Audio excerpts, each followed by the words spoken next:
Hi students, my self Manish Kumar और आप देख रहे हैं अपना favourite channel tricky chemistry by Manish sir. तो हेलो एल्केन और हेलो एलिन के चैप्टर में अपन ने जो एल्किल हैलाइड बनाने की जो सीरीज चल रही थी उसमें मैंने फर्स्ट रिएक्शन आपको बता दी थी कि एल्केनों के मुक्त मूलकीय प्रतिस्थापन मतलब मुक्त मूलकीय प्रतिस्थापन विक्रिया बताई थी जिसके द्वारा जो है ना अपन एल्किल हैलाइड बना सकते हैं। तो उसी चेन को अपन आगे बढ़ाते हुए आज की क्लास में अपन देखेंगे कि एल्कीन होते हैं एल्कीन, उनसे एल्किल हैलाइड कैसे बनाए जा सकते हैं।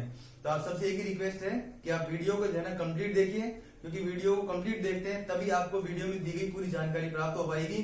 अगर आपको वीडियो अच्छे लग रहे हैं तो आप इनको लाइक कीजिए और कमेंट कीजिए, और चैनल को अभी तक सब्सक्राइब नहीं किया हो आपने तो चैनल को सब्सक्राइब करके बेल आइकन को प्रेस कर दीजिए। तो ज्यादा टाइम वेस्ट नहीं करते हुए आज की क्लास में अपन सीखते हैं कुछ नया, ठीक है। तो सबसे पहले जो सेकंड रिएक्शन जो अपने पास होगी, फर्स्ट रिएक्शन मैंने आपको बता दी थी। जो स्टूडेंट आज पहली बार क्लास देख रहे हैं वो इससे पिछले वाले वीडियो को देख लें, जिससे कि ये रिएक्शन है उनकी जो सीरीज है उनमें आप मेंटेन कर पाए अपने आप को। तो एल्कीन है एल्कीन, उनके द्वारा अपन किस प्रकार एल्किल हैलाइड बना सकते हैं। तो इसमें दो विक्रिया अपने पास सिलेबस में दे रखी है। पहली जो विक्रिया है वो तो है हैलोजनीकरण। कौन सी विक्रिया है? पहली तो विक्रिया है हैलोजनीकरण। जैसा कि यहाँ पे लिखा हुआ है हैलोजनीकरण, इसका मतलब क्या हुआ कि हैलोजन का जुड़ना। हमेशा जो भी आपसे रिएक्शन पूछ रहे हैं ना उसका मतलब आपको समझ में जरूर आना चाहिए। जैसे हैलोजनीकरण बोल रहे हैं इसका मतलब हैलोजन का जुड़ना, करण का मतलब जुड़ना, और हैलोजन लिखा हुआ है इसका मतलब हैलोजनीकरण मतलब हैलोजन का जुड़ना।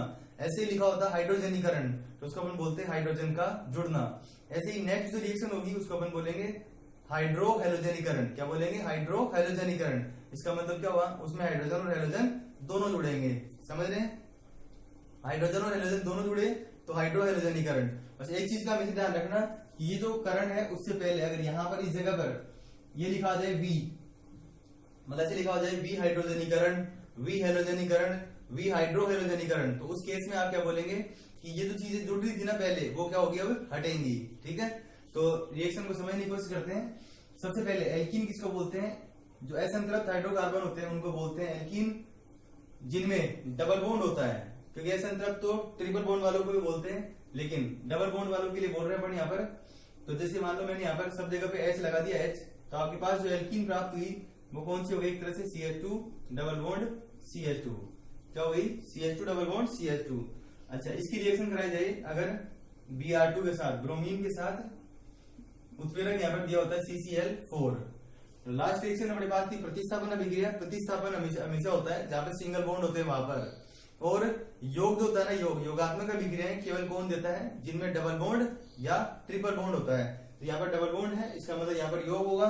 योगात्मक अभिक्रिया की पहचान होती है जिसमें एक उत्पाद प्राप्त हो। आप हमेशा देख लेना, कभी भी एक उत्पाद प्राप्त हो तो उसको अपन बोलेंगे योगात्मक अभिक्रिया, योग हो रहा है मतलब। तो दो ब्रोमीन है, एक ब्रोमीन इस कार्बन के साथ एक इस कार्बन के साथ, क्योंकि बंद को हटाएंगे यहाँ से तो दोनों कार्बनों की एक संयोजकता खाली होगी। आपके पास जो आंसर प्राप्त होगा वो होगा CH2 Br और Br। ठीक है, अब ये जो रिएक्शन है एक बहुत ज्यादा इंपॉर्टेंट रिएक्शन है। आप रिएक्शन को इस तरीके से भी करा सकते थे, जैसे CH3 CH double bond CH2 और Cl2। इसमें इस तरीके से किसी उत्प्रेरक की आवश्यकता नहीं होती। जिस प्रकार इसके अंदर दो ब्रोमीन एक इधर और एक इधर जुड़ा था, उसी प्रकार इसके अंदर भी दो क्लोरीन जो है ना वो जो डबल बॉन्ड है उसके दोनों तरफ जुड़ जाएंगे, तो आंसर जो है वो इस तरीके से आ जाएगा। ठीक है, तो मैं जो कह रहा हूँ वो ये कह रहा हूँ कि ये जो रिएक्शन है वो एग्जाम में अलग तरीके से भी आती है, कॉम्पिटिशन में भी अलग तरीके से पूछा हुआ है। तो मैं बता रहा हूँ यहाँ पर कि किस तरीके से इसको पूछा हुआ है। आप सबसे पहले ध्यान रखना कि एल्कीन जो होती है ना एल्कीन, उसमें C2 से C4 तक, क्योंकि एल्कीन में एक कार्बन का कोई मेंबर नहीं होता, इसीलिए C2 से C4 तक जो है ना वो होते हैं गैस। क्या होते हैं? गैस। इसका मतलब जैसे इसकी रिएक्शन ब्रोमीन से करवा रहे हैं, इसकी रिएक्शन भी ब्रोमीन से करवाते हैं, तो ये भी गैस है और ये भी गैस है, और चार कार्बन होते तो भी वो भी गैस होती। ठीक है, तो यहाँ पर ये दोनों गैस है। ब्रोमीन जो है ना ब्रोमीन, उसका लाल रंग होता है, लाल रंग। ठीक है, और ये जो आंसर अपने पास प्राप्त हुआ है ये जो होता है ना वो होता है रंगहीन। कैसा होता है? रंगहीन। वैसे एक्चुअल में आप इसको देखोगे तो ये एल्किल हैलाइड है ही नहीं, क्योंकि एल्किल हैलाइड में हैलोजन जो है वो कितने होते हैं? केवल एक होता है, केवल एक। इसमें हैलोजन कितने आ गए? दो, और दोनों हैलोजन दो लगातार कार्बनों पर हैं, इसलिए ये कौन सा हो गया? विस डाई हैलाइड। अब Br लगा हुआ इसलिए क्या हो गया? विस डाई ब्रोमाइड। तो यहाँ पर जो विच डाइब्रोमाइड प्राप्त हो रहे हैं ना वो कैसे हैं, रंगहीन है, रंगहीन। और ये जो ब्रोमीन है उसका लाल रंग है। तो इसको एग्जाम में क्वेश्चन पूछेंगे कि किसी यौगिक में असंतृप्तता, किसी यौगिक में असंतृप्तता का पता कैसे लगा सकते हैं। मतलब क्वेश्चन इस तरीके से हुआ कि किसी भी यौगिक में, किसी दिए गए कार्बनिक यौगिक में असंतृप्तता की पुष्टि आप कैसे करेंगे या असंतृप्तता का पता आप कैसे लगाएंगे। तो आप इसको लैंग्वेज में देखो किस तरीके से लिखेंगे। मैंने क्या बताया था, गैस है ये भी गैस है, इसका मतलब गैसों को प्रवाहित कराया जाता है विलयन के अंदर। तो देखो इसको कैसे लिखेंगे, जब एथीन के लिख रहे हो तो एथीन लिख सकते हो, प्रोपीन के लिख रहे हो तो प्रोपीन के लिख सकते हो, यहाँ पे एल्कीन भी लिख सकते हो आप। जब एल्कीन को CCl4 में घुली ब्रोमीन, CCl4 में घुली ब्रोमीन में से प्रवाहित कराया जाता है, CCl4 में घुली ब्रोमीन में से प्रवाहित कराया जाता है, तो ब्रोमीन का लाल रंग विलुप्त हो जाता है, ब्रोमीन का लाल रंग विलुप्त हो जाता है और इससे दिए गए यौगिक में असंतृप्तता की पुष्टि होती है या प्रमाण मिलता है। ठीक है, तो इस तरीके से आप लैंग्वेज को सही तरीके से सेट करके आ जाएंगे और आपका आंसर जो है वो ये आ जाएगा। ये रिएक्शन भी आपको समझ में आ गई होगी। यहाँ पर मैं एक चीज बता देता हूँ जिसका यूज नेक्स्ट रिएक्शन में होगा, वो ये है कि डबल बॉन्ड के अगर दोनों तरफ समान समूह जुड़े हुए हैं, समान, जैसे इसमें इसके इधर 2H है, इधर भी 2H है, तो ये जो एल्कीन है इसको बोलेंगे अपन सममित एल्कीन। क्या बोलेंगे, सममित एल्कीन। ठीक है, लेकिन अगर इस तरफ और इस तरफ, जैसे इसके अंदर देखो इस तरफ क्या है CH2 और इधर है CH3CH, इसका मतलब क्या हुआ, डबल बॉन्ड के दोनों तरफ भिन्न भिन्न समूह है, तो जिसमें एक जैसे हो वो तो क्या हो गया सममित, और जिसमें एक जैसे नहीं हो, अलग अलग हो, तो वो कैसे जाएगी, असम्मित। ठीक है, तो यहाँ पर इस रिएक्शन में तो सम्मित और असम्मित होने का कोई फर्क नहीं पड़ रहा, क्योंकि यहाँ पर जो जुड़ने वाला समूह है ना, ये वाला, ये ब्रोमीन है, इसमें दोनों ही परमाणु समान है। ठीक है, लेकिन नेक्स्ट जो रिएक्शन है अपने पास उसको अपन बोलते हैं हाइड्रो हैलोजनीकरण। तो ये रिएक्शन आपको समझ में आ गई होगी। थ्योरी आप इसकी लिख सकते हैं कि जब एल्कीनों पर हैलोजनों का योग कराया जाता है तो विच डाइहैलाइड प्राप्त होते हैं। जब एल्कीनों पर हैलोजनों का योग करवाया जाता है तो विच डाइहैलाइड प्राप्त होते हैं। फिर उसी को मैंने आपको इस तरीके से लैंग्वेज में बताया कि अगर ये ब्रोमीन के अंदर रिएक्शन करवाए जाते हैं, क्लोरीन में नहीं होता ऐसा, ब्रोमीन के साथ रिएक्शन करवाते हैं और वो भी CCl4 कार्बन टेट्राक्लोराइड में घुली हुई हो, तो उस स्थिति में असंतृप्तता का पता भी अपन लगा सकते हैं। तो नेक्स्ट रिएक्शन है अपने पास हाइड्रो हैलोजनीकरण। इसमें देखो क्या होता है, इसमें ये होता है कि जैसे CH2 double bond CH2, hydro हैलोजनीकरण का मतलब हाइड्रोजन और हैलोजन, ऐसे लिख दिया। एक इसी रिएक्शन को जो है इस तरीके लिख दिया, CH3 CH double bond CH2 plus HBr। ठीक है, इस तरीके से लिख दिया। ये जो एल्कीन है वो कौन सी एल्कीन है, सम्मित एल्कीन है। ये जो एल्कीन है वो कौन सी है, असम्मित एल्कीन है। इसमें जुड़ने वाले दोनों समूह अलग अलग हैं, इसमें भी जुड़ने वाले दोनों समूह अलग अलग हैं। इसमें जुड़ने वाले समूह जो है वो क्या थे, समान थे, समान। इसलिए इस अभिक्रिया पर, हैलोजनीकरण अभिक्रिया पर जो है जो समूह जुड़ रहे हैं उनका कोई प्रभाव नहीं पड़ेगा। एल्कीन चाहे सम्मित हो चाहे असम्मित हो, एक ही प्रकार के, एक ही तरीके से योग हुआ, एक ही तरीके से जो है उत्पाद प्राप्त होंगे। लेकिन इसमें देखेंगे ना, इसमें तो देखो ये जो सम्मित है इसमें तो आप H को चाहे यहाँ पे लगा दो चाहे यहाँ पे लगा दो। जैसे मान लो यहाँ पे लगाता हूँ मैं CH3 हो जाएगा CH3CH2Cl, और अगर इसको यहाँ पे लगाता हूँ तो भी CH3CH2Cl। इसका मतलब क्या हुआ कि फर्स्ट वाली जो रिएक्शन है जो कि सम्मित वाली है, सम्मित, उसके ऊपर किसी भी तरह के कोई नियम को लागू करने की आवश्यकता नहीं है। लेकिन इस रिएक्शन को देखो, इस रिएक्शन में H है ना, इसको यहाँ पर जोड़ते हैं अगर, तब तो बनेगा CH3 और यहाँ पे जोड़ते हैं तो CH2। इसका मतलब भिन्न भिन्न उत्पाद यहाँ पर प्राप्त होते हैं। इसके लिए मैंने आपको बताया था कि जब भी हाइड्रोजन जोड़ने की बात चले, हाइड्रोजन जोड़ने की बात चले तो एक ट्रिक बताई मैंने आपको कि अमीर और अमीर होते जा रहे हैं। ठीक है, और जब हटाने की बात करेंगे, हटाने की, तो ऐसे बताया था कि गरीब का शोषण होता है। तो पिछली रिएक्शन में जो ट्रिक बताई थी वो थी कि गरीब का शोषण होता है, मतलब हाइड्रोजन वहां से हटा रहे थे जहां पर पहले से ही हाइड्रोजन कम थे। और यहाँ पर जो मार्कोनिकोव है आपको दिख रहा होगा, देखो इसका नाम इतना बड़ा सारा है, इसका इतना बड़ा नाम है, इसका मतलब अमीर है ये। ठीक है, इस तरीके से आप इसको याद कर सकते हैं।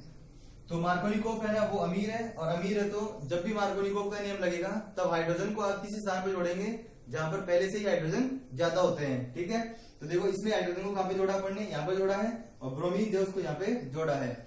अगर आप मार्कोनिकोव का नियम लिखना चाहते हैं तो मैं आपको लिखवा रहा हूँ, आप नोट कर सकते हैं। वैसे तो आपको बस इतना ध्यान रखना है, यहाँ पर आपसे नियम नहीं पूछेंगे, आपसे ये पूछेंगे बस केवल कि अभिक्रिया जो है उसको पूर्ण कीजिए, तो मार्कोनिकोव का नियम लगाना होता है। लेकिन मैं फिर भी बता देता हूँ कि मार्कोनिकोव का नियम, पहली कंडीशन ये है कि असम्मित एल्कीनों पर लगता है, सम्मित पर नहीं लगता। ठीक है, तो मैं आपको नियम बता रहा हूँ, आप नोट कर सकते हैं। और मतलब रटने की जरूरत ही नहीं है, देखो मैं यहां से बना के बता देता हूँ आपको। असम्मित एल्कीनों पर हाइड्रोजन हैलाइडों का या फिर हाइड्रोजन ब्रोमाइड का या हाइड्रोजन हैलाइड ही बोल दो आप, तो हाइड्रोजन हैलाइडों का योग कराने पर, असम्मित एल्कीनों पर हाइड्रोजन हैलाइडों का योग कराने पर हाइड्रोजन उसी स्थान पर जुड़ता है जहां पर द्विबंधित कार्बन से अधिक हाइड्रोजन जुड़े होते हैं। यह हाइड्रोजन कहां पे जुड़ेगा? जहां पर द्विबंधित कार्बन से अधिक हाइड्रोजन जुड़े होते हैं। यहाँ पे नहीं जुड़ सकता क्योंकि सिंगल बॉन्ड पे प्रतिस्थापन अभिक्रिया होती है। हाइड्रोजन उस स्थान पर जुड़ता है जहां पर द्विबंधित कार्बन से अधिक हाइड्रोजन जुड़े होते हैं। और हेलोजन कहां पर जुड़ जाएगा? जहां पर द्विबंधित कार्बन से कम हाइड्रोजन जुड़े होते हैं। लेकिन हेलोजन के लिए आप याद नहीं रखें, केवल हाइड्रोजन तक का नियम याद रखें। क्यों? क्योंकि ये जो Br है उसकी जगह पे कोई भी माइनस वाला समूह आ जाए ना, जैसे OH आ जाए यहाँ पर, तो वो OH लग जाएगा यहाँ पर। ठीक है, तो आपको बात समझ में आ गई। मार्कोनिकोव का नियम आपने नोट कर ही लिया होगा और ये जो अभिक्रिया है उसको भी आपने नोट कर लिया होगा। लेकिन इसमें एक कंडीशन होती है, वो क्या है वो देखिए। अगर असम्मित एल्कीनों पर HBr का योग, याद रखना ये, असम्मित एल्कीनों पर अगर HBr का योग पेरोक्साइड की उपस्थिति में करवाया जाए, जैसे यही सेम रिएक्शन है, बस इसमें उत्प्रेरक जो है ना वो चेंज कर दिया जाए। ऐसे लिख दिया मान लो HBr और उत्प्रेरक के रूप में यहाँ पर लिख दिया पेरोक्साइड। क्या लिख दिया? पेरोक्साइड। ठीक है, तो पेरोक्साइड जैसे ही आ गया और HBr मतलब इन दोनों की जोड़ी, अगर यहाँ पर HCl दे रखा हो या HI दे रखा हो, ध्यान से सुनो, HCl और HI पर पेरोक्साइड का कोई प्रभाव नहीं पड़ता है। HCl और HI पर पेरोक्साइड का कोई प्रभाव नहीं पड़ता है। पेरोक्साइड का प्रभाव केवल किसके ऊपर होता है? HBr पे। और HBr जब आ जाए और पेरोक्साइड आ जाए तो मार्कोनिकोव के विपरीत का मतलब हाइड्रोजन को कहां पे जोड़ देंगे? जहां पर कम है वहां पर, और ब्रोमीन को कहां पे जोड़ देंगे? जहां पर ज्यादा है वहां पर। तो आंसर जो है ना वो आ जाएगा CH3, CH2, CH2 और Br। ठीक है, इसके अलग अलग नाम होते हैं। यहाँ पर जो है इसको अपन बोल सकते हैं एंटी मार्कोनिकोव, मतलब मार्कोनिकोव का विपरीत। क्या बोल सकते हैं? Anti Markovnikov. नियम के अनुसार हो रहा है ये। इसी को एक वैज्ञानिक थे जिनका नाम था खरास,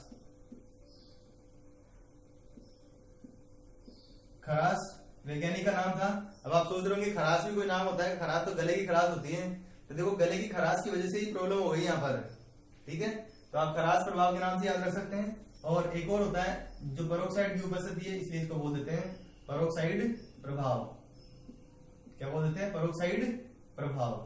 ठीक है, तो बस एक चीज ध्यान रखनी है आपको, एक्स्ट्रा नोट लगा के आप इसको लिख सकते हो कि यदि एल्कीनों पर या असम्मित एल्कीनों पर HBr का योग, इसमें HBr की कंडीशन नहीं थी, इसमें HBr की कंडीशन है, HBr का योग पेरोक्साइड की उपस्थिति में कराया जाता है, तो हाइड्रोजन उस स्थान पर जुड़ता है जहां पर द्विबंधित कार्बन से कम हाइड्रोजन जुड़े होते हैं। मतलब एंटी मार्कोनिकोव के नियमानुसार योग होता है। ठीक है, इस अभिक्रिया को आप ऐसे बोल सकते हैं मुक्त मूल की योगात्मक अभिक्रिया, क्योंकि पेरोक्साइड की उपस्थिति में मुक्त मूलक बनते हैं, तो ये मुक्त मूल की योगात्मक अभिक्रिया कह सकते हो आप इसको। अब आपसे एग्जाम जो उसमें इतना इजी क्वेश्चन नहीं पूछेंगे, क्योंकि इतने इजी क्वेश्चन का आंसर ज्यादातर सभी स्टूडेंट दे देते हैं। एग्जामिनर क्या करेगा, वो आपसे जो है ना एक बार आपका माइंड चेक करेगा इस तरीके से। ऐसी एक रिएक्शन दे दी, आप वीडियो को पॉज करके इसका आंसर पता लगाओ।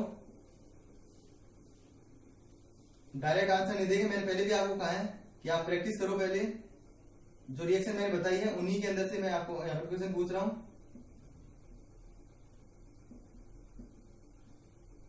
ऐसे आपको कोई भी रिएक्शन दे दी, ठीक है, इनको नोट कर लेना आप, बहुत इंपॉर्टेंट रिएक्शन है ये।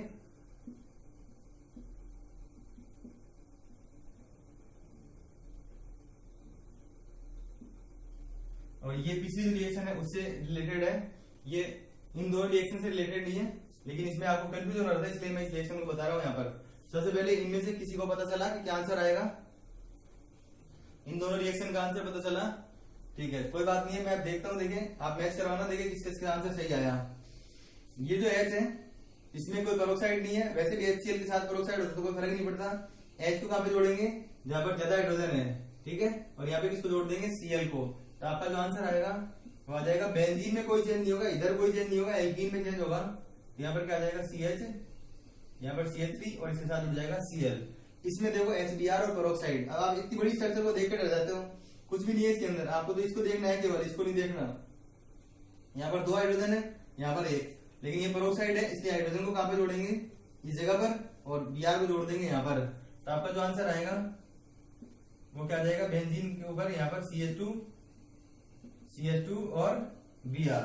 अगर ये पेरोक्साइड नहीं होता तो Br यहाँ पे लगता और यहाँ पर आंसर आता CH3। ठीक है, अब देखो इस रिएक्शन को मैंने इसलिए बताया कि इसमें आपको बहुत ज्यादा कंफ्यूजन होता है।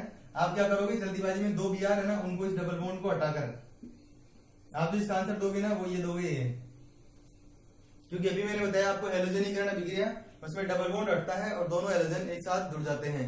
लेकिन देखो मैंने आपको उस रिएक्शन में यहाँ पर सूर्य का प्रकाश या परावैंगनी प्रकाश है ना वो नहीं बताया है। परावैंगनी प्रकाश तो एल्केनों के अंदर या जो सिंगल बॉन्ड होते हैं वहीं पे होता है। तो इस रिएक्शन का आंसर, ये बहुत इंपॉर्टेंट रिएक्शन है, कॉम्पिटिशन में पूछा हुआ है। तो इसका जो आंसर होगा वो ये होगा कि डबल बॉन्ड में कोई चेंज नहीं होगा, सिंगल बॉन्ड में चेंज होगा। आंसर जो आएगा वो आएगा इसका ये। तो याद रखना इस रिएक्शन को। तो इस तरीके से आज की क्लास में अपन ने क्या देखा, आज की क्लास में अपन ने देखा कि जो एल्किल हैलाइड है वो एल्कीनों के द्वारा किस प्रकार बनाए जा सकते हैं। तो नेक्स्ट क्लास में अपन एल्कोहल के द्वारा किस प्रकार एल्किल हैलाइड बनाए जा सकते हैं उनका डिस्कशन करेंगे। आप इनके प्रॉपर नोट्स बनाइए, सभी क्वेश्चंस है जो मैं आपको क्वेश्चन लिखवा रहा हूँ यहाँ पर उनको नोट कीजिए। फिर भी आपको किसी तरह की कोई प्रॉब्लम है, नोट्स फॉर्मेशन में दिक्कत आ रही है या फिर किसी भी तरह की कोई दिक्कत आ रही है तो आप कमेंट कर सकते हैं कि सर हमें इस चीज में थोड़ी सी दिक्कत आती है, तो आप ये चीज सोल्व करवाइए। तो मैं आपको बिल्कुल कोशिश करूंगा कि आपको हर चीज जो है वो क्लियर कराई जाए। देखो हम भी आपके लिए बहुत सारी मेहनत करते हैं, यहाँ पर आपके लिए इतना सारा मैटर जो है वो हम लेके आते हैं। तो मैं एक्सपेक्टेशन करता हूँ कि आप जो है अपने जितने भी जानकार स्टूडेंट्स हैं उन तक आप इन वीडियोस को पहुंचाइए, जिससे कि वो भी इन वीडियोस का बेनिफिट उठा सके। ठीक है, तो इसी तरीके से चैनल के साथ बने रहिए, ज्यादा से ज्यादा स्टूडेंट तक आप इनको शेयर कीजिए। अगर वीडियो अच्छे लग रहे हैं आपको तो इनको लाइक कीजिए। Thanks for watching and supporting channel.